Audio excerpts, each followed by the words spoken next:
Joining us now are conservative commentator Amy Holmes, co-host of America's Radio News, and Jennifer Palmieri of the Center for American Progress, a liberal think tank.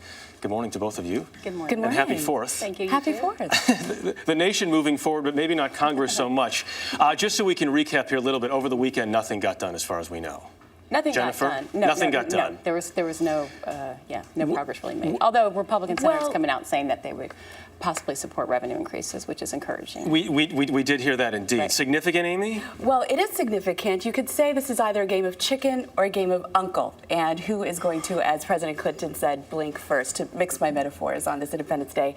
But there was some progress on the conservative side that we saw Senator John Cornyn saying that he will support a vote to have, or rather Mitch McConnell, that he will support a vote to have the balanced budget amendment just not attach the debt ceiling limit debate. Let's talk about this mini deal, if we could, for a second, Jennifer, this idea from President Clinton. Is that something that would work? He's my former boss.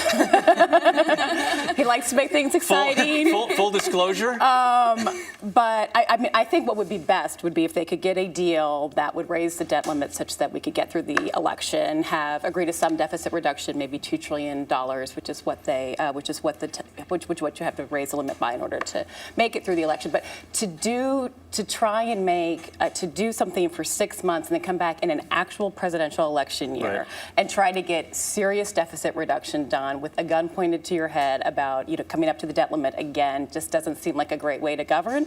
But that would be better than not passing the debt limit at all. Well, what you're hearing Jennifer say is about doing this so we can get past the election. So this actually might be a debate that Republicans would welcome, because this is territory that they're very comfortable on. And if you look at President Obama last week in his press conference, banging on against corporate jets, to me that's really a sign of weakness that Democrats have, as you reported, agreed to at least $1 trillion in cuts. It's not if we're going to cut, but by how much. And let's face it, we could take all the corporate jets in America, break them down for parts and sell them to the Sultan of Brunei, and we still would not be getting ourselves out of this deficit hole. Everyone agrees that a postponement is in the Republicans' best interest, correct?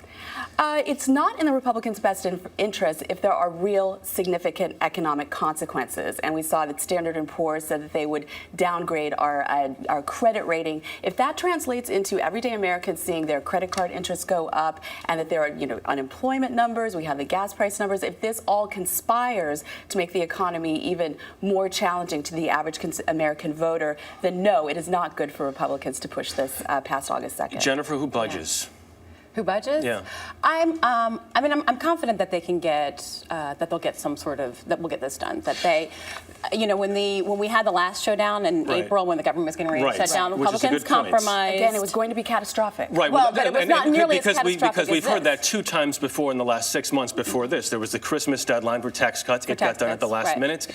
In April, as you mentioned, the government shut down. That got done as well. That got done, yeah. I really thought that wasn't going to get done. I thought we were going to go through a shutdown. But this, facing defaulting on the debt limit, is far more dire than shutting the government down. So I feel like we'll get, I hope it's a longer-term deal than a shorter-term deal, but I feel like we will get something. We got to wrap right there. I think we all agree that this will probably get done at the last minute. Amy Holmes, Jennifer Palmieri, thank you both very much.